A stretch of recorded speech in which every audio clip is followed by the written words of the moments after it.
This is your host, Christian, back with part 2 of last week's episode. We're covering things as far as identity, and it's who you think you are. Last week, it was basically who the world says you are, but this week, it's who you think you are. And where the focus matter is going to be the internal battles that we face, the insecurity, and pride. Pride is a big thing. People think of pride and they'll be like, you should be proud of yourself. It's the difference between being proud of yourself and being prideful of yourself in the past. And a lot of people, they can't get over their past, and that means that they won't ever come into their true identity of who they really are behind closed doors. So this episode, we're just going to be discussing certain matters as far as how you see yourself, because at the end of the day, that's what's going to be the determining factor of your quality of life. Before we get started, just go ahead and follow me at Christian Kane at Instagram, _Monty at Instagram, and Naraya.tv, and Impact Podcast Show, and we will thank you for that.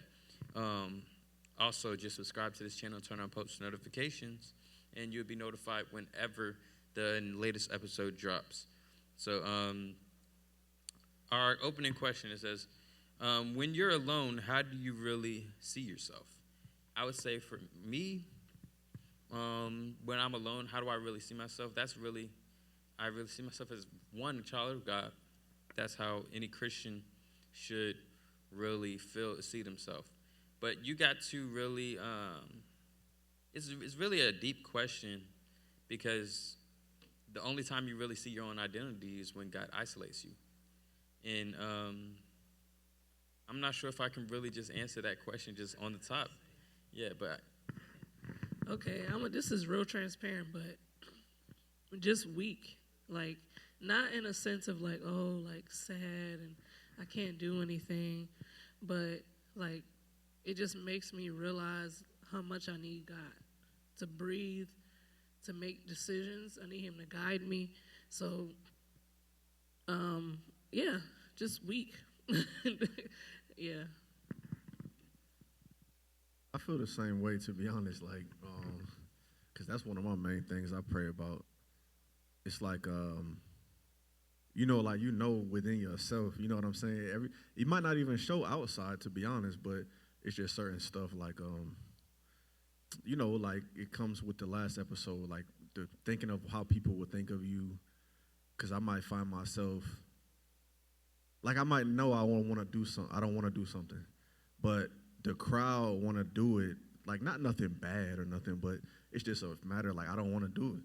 And then it's like, oh, but if I don't do it, I'll let this person down. So I just do it anyway, knowing I don't want to do it, knowing my heart is not in it, just to make everybody else happy. And then at the end, I'm looking at myself less, because it's like, bro, you knew you didn't want to do it, but for the sake of making other people happy, you went ahead and did it. And now I'm feeling like, dog, what's wrong with you, bro? Like, why you being weak? You know what I'm saying? So, I mean, that's my point of it, you know. Yeah, I feel the same way as y'all do, like, you know what I'm saying? And really, those are two really valid points. I want to get into our main discussion. And it says, what's the biggest insecurity you've had to fight?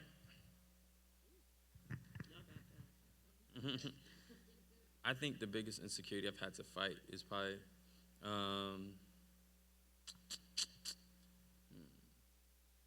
big question. Probably, yeah, you want to go first? I think, because for me, like I say, no one else might not know. It's one of those things, but you within yourself know. I think I personally kick myself for not speaking up. And it might, like I said, it might not be nothing so tragic or bad necessarily, but it's just a situation where it's like you can have an opinion. You know what I'm saying? I don't know where that come from sometimes. It's just like, well, I don't want to stir up the pot, so I'll just not say nothing. Even though, like, whatever might happen, like I said, it's not nothing, like, bad, but I just might have a different opinion about it, but I'll just keep it to myself. You know what I'm saying? For the sake of I guess, peace, but within you not having peace. So I think that's one of the things I struggle with. Yeah, yeah. I think biggest insecurity probably is really just a matter of really being enough. You know what I'm saying? You get Oh, to yeah, you that get too. to the point as far as like all for what you're doing this, that, and the other, and you're like, it never is enough. I always feel like I need to do something more. I'm not really content with this, and it gets to be like a prove it type thing. You got to prove it to yourself. Everybody else is telling you you're doing good, you're doing this, you're doing that, doing this, but you live really the whole life as far as, okay, am I doing this for me? Am I doing this because I think I can? You know what I'm saying? And that's a real big thing because it can lead to you being insecure about who you authentically are. You know what I'm saying? Like, if you're insecure about who you are, not saying I'm insecure about who I am, but if you're insecure about what you can do or if you can do it or you need some motivation, it can really hamper or stop you from doing a lot of things as far as self-confidence because you're always looking for a sign. You're always looking for something to say, I can do it. And you really got to have that in yourself to know that you can do those things. And I would say that's probably one of the things that I could struggle from time to time. But, I mean, that's why I pray to God, that he kind of works in me about that. You know what I'm saying? Because you got to really believe in yourself over anything else. Because if you don't believe in yourself, I can't believe in you more than you believe in yourself. Because you got to actually do those things in life. So, yeah, that's how I would say those things. And let me see. Do you want to ask one of these questions you want me to ask? Yeah, let me see.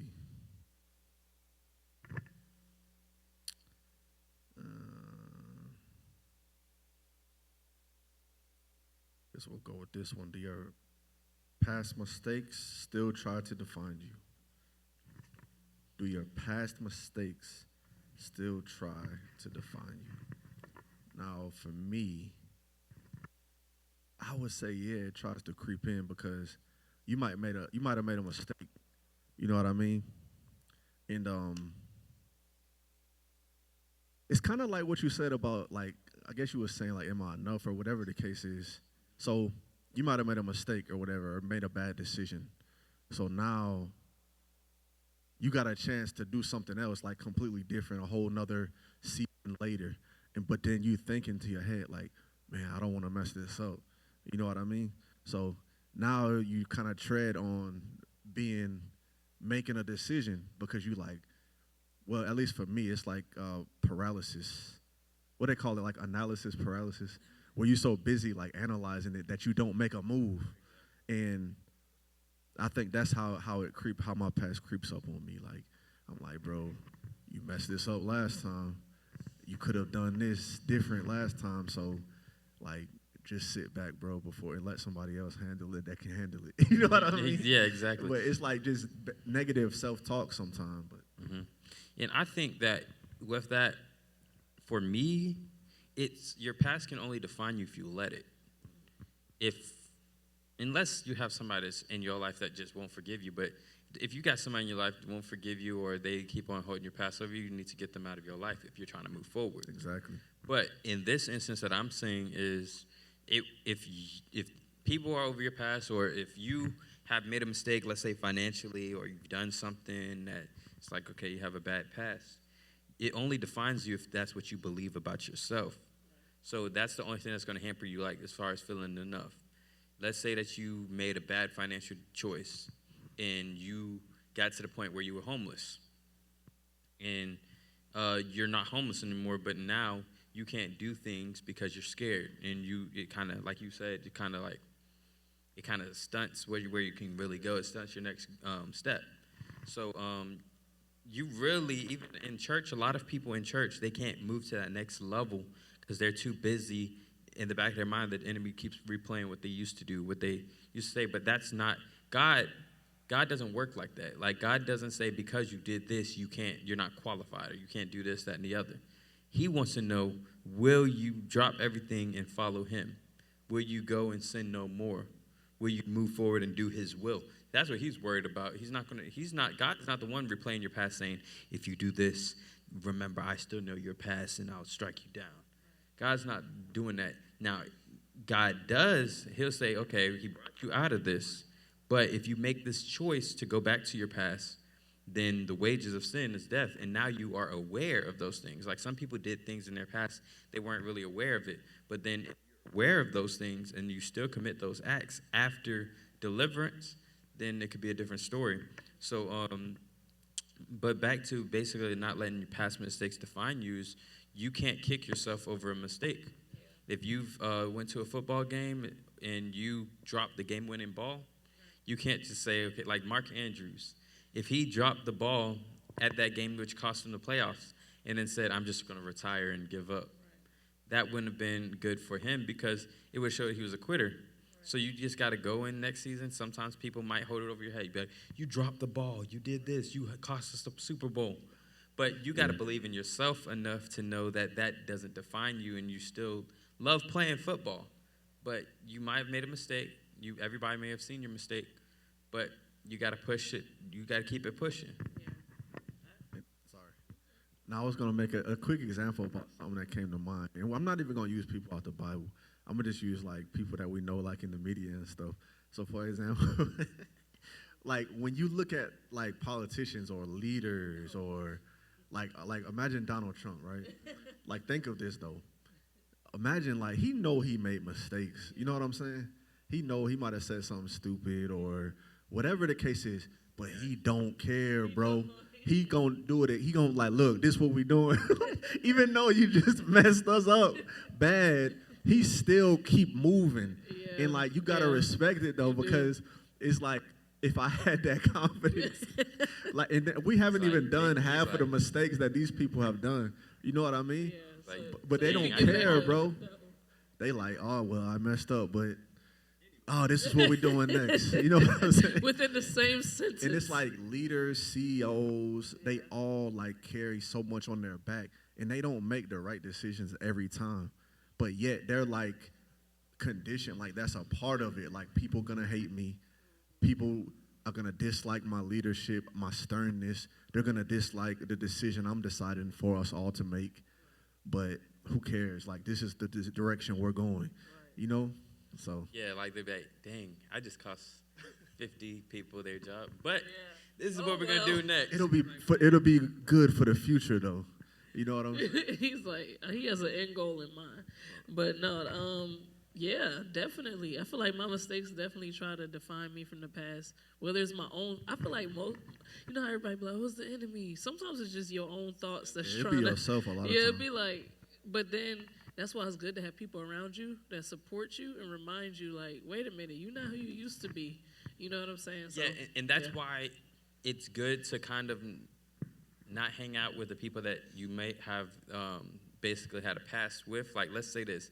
Unless y'all both coming to Christ and y'all both were driven in Christ. Yeah. But if you got somebody that's still trying to be lukewarm, kind of, and then they come to church, but they still trying to be lukewarm, and you trying to be in, like, just in Christ, that's not going to work because they're always going to really let that somewhat be a part of your identity. Like, girl, you know who we are. Right. You know what we can do. We capable of all that type of stuff.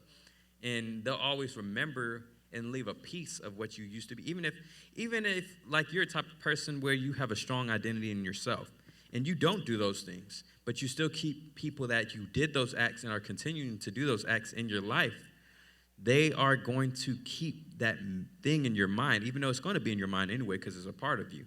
But they're going to try to keep replaying it or saying, now, I remember at the time we was 20, even though you a woman of God now, but you had it going on. You know what I'm saying? And that's not something that you should filter in your mind because ultimately people think they're strong and all this type of stuff, but then it comes down to a point where you're like, it kind of like, you can't move as quickly in God because you're always thinking, you have that playing in your mind what you did. And you're like, wow, am I really worth it? Like, you know what I'm saying? You start to doubt yourself. Yeah, it's like we've all had that moment where it's like we've done something wrong. And then you're like, wow. Like, it's like you just can't, it fogs your memory. That's how the enemy works. Like, he'll do something, he'll play something that you did. And then you'd be like, wow, I'm not really worth doing this. Right.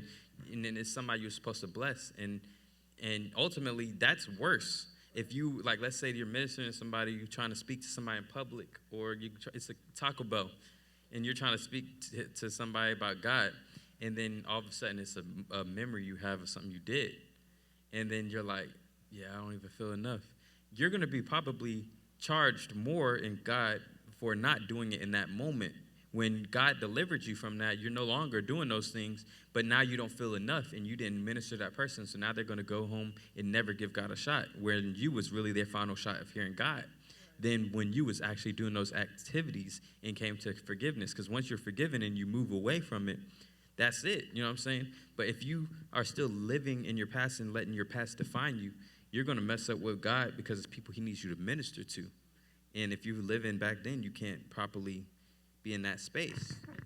I think it's important to remember too, like God he doesn't be like, oh, this sin is bigger than this one. He sees all of it the same.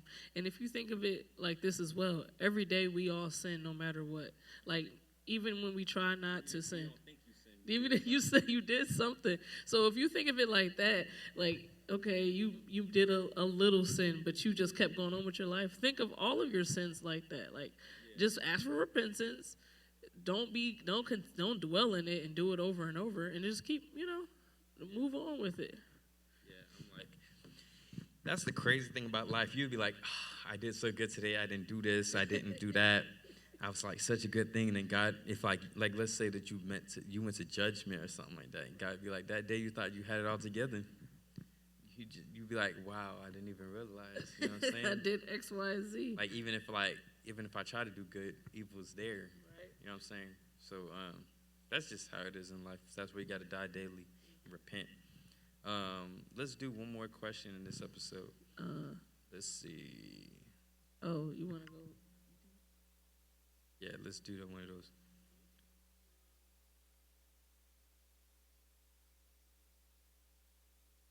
Okay, we might can cover 2 more maybe. I don't know. We'll see how this one goes. That's why I was like, ooh, I don't know. Okay. Okay, you want to ask? Go ahead. Yeah. Do you think you've been too hard on yourself? Yeah, I feel like I've been too hard on myself sometimes. Not lately, because I'm growing, and I'm becoming a better. Not saying a better person. I'm becoming a better person. Everybody's becoming a better person. At least I hope everybody's becoming a better person. Some people are becoming worse people. But it's been times where I believe I've been too hard on myself, and I didn't give myself enough credit. And ultimately, when you don't give yourself enough credit, or you are too hard on yourself, you're honestly like dissing God. Because if he didn't bless you to have this, he didn't bless you to have finances, or not be sick. And then you're just like, oh, I wish I could just have residual income and not have to work like this person I grew up in school with. Like we talked in the other one, like, how come I'm not there in life? You don't realize it's somebody else in your graduating class that, let's say they had a kid, or they just they had a kid, they got to pay child support, and then they got a whole bunch of stuff going on in life, and they don't have no money, they homeless. And they're like, wow, I just wish that I could have my head above water. I wish that I had enough. I wish I had $200 in my pocket right now. But you don't take things for granted. I mean, you take those things for granted because, it's just like you're always being too hard on yourself. You're never thankful for that moment. So we got to learn to be more thankful for that moment, even me. Be thankful, because sometimes when something good happens, the enemy always makes sure a curveball comes sometimes along with it or after it. Like, you'd be like, boom, I got into this relationship. A lot of people, I got into this relationship. This person, they work night shift, or they do this, and it's like something that's whatever. It's like, okay, God may have blessed you. Like, I'm just going to use this story. Like, when I first met my fiance, we was talking and everything like that, and then she was like, oh, she was working, she was like, she works night shift or whatever.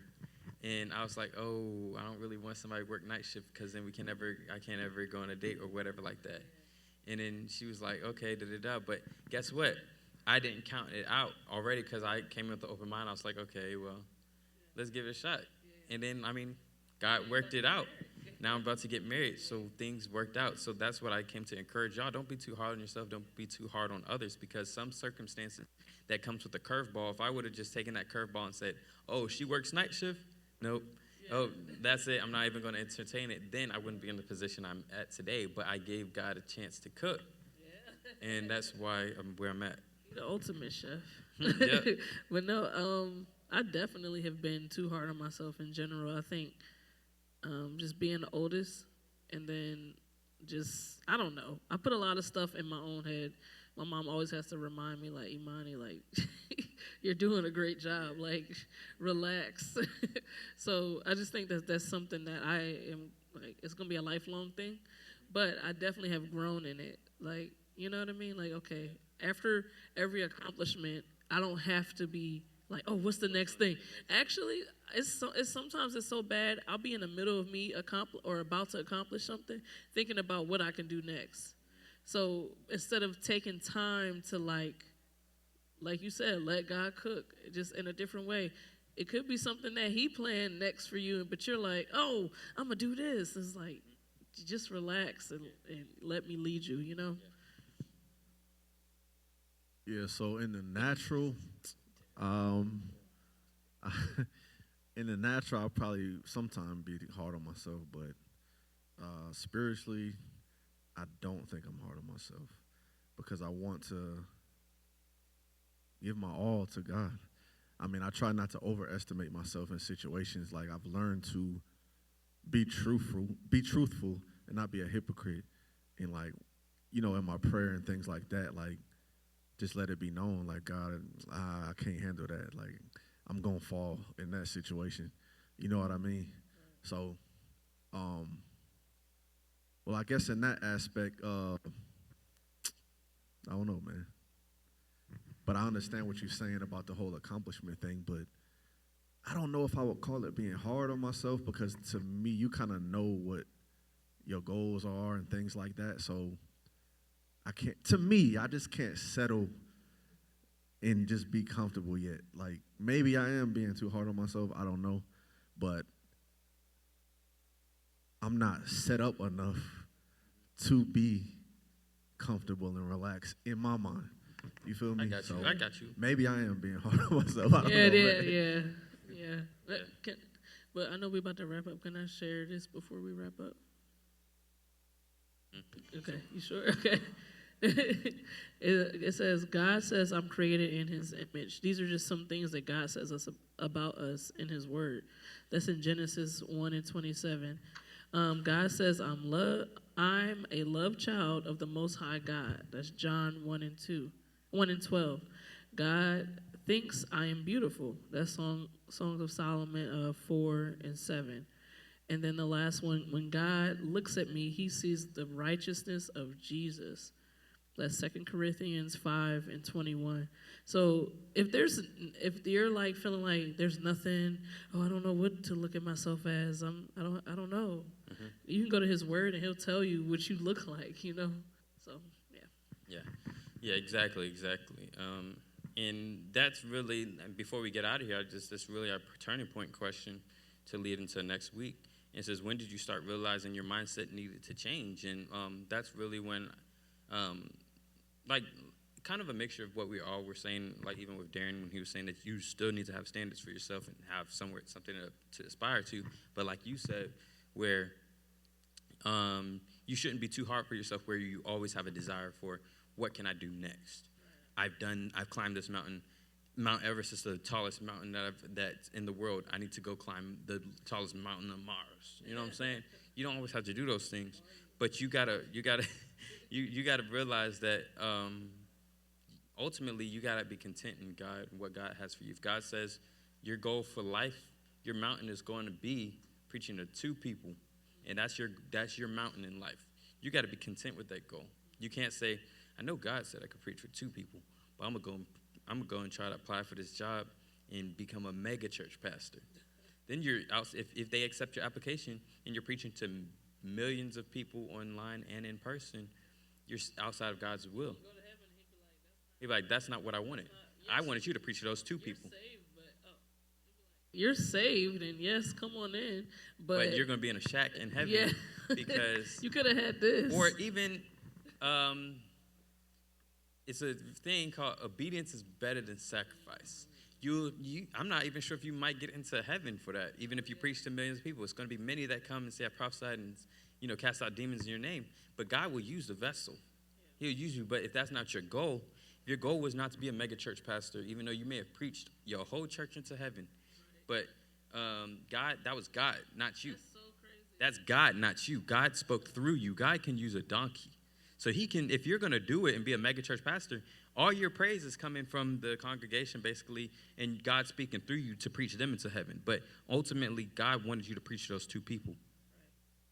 But at the end of the day, God will not leave it where all those people, you got thousands of people, millions of people that's going to watch you worldwide. Their souls need to be fed.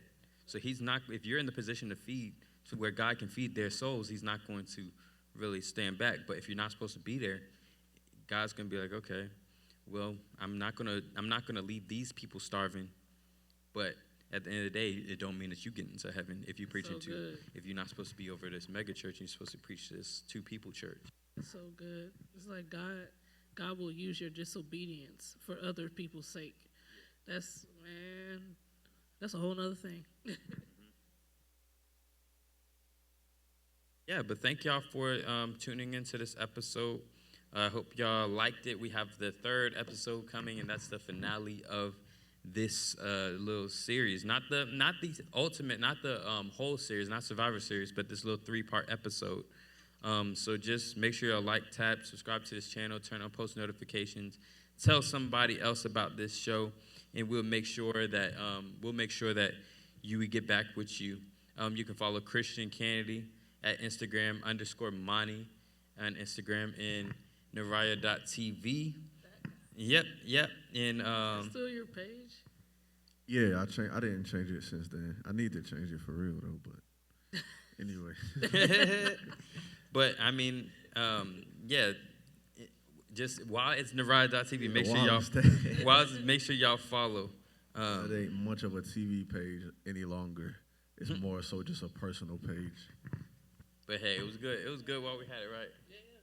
Yeah, it's good, but just be mindful of those things. It should be still Naraya.tv by the time we get there. Make sure y'all follow Rockstone Church.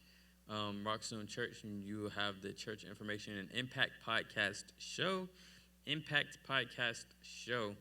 And we will get back with you if you have any requests, prayer requests, any topic requests that you want us to talk about on the show. Make sure you put that in the personal message of Impact Podcast Show. And yeah, we got one more episode in this little mini series for you. And it's about finding your identity. So we hope y'all are enjoying it so far. Thank y'all and be impactful.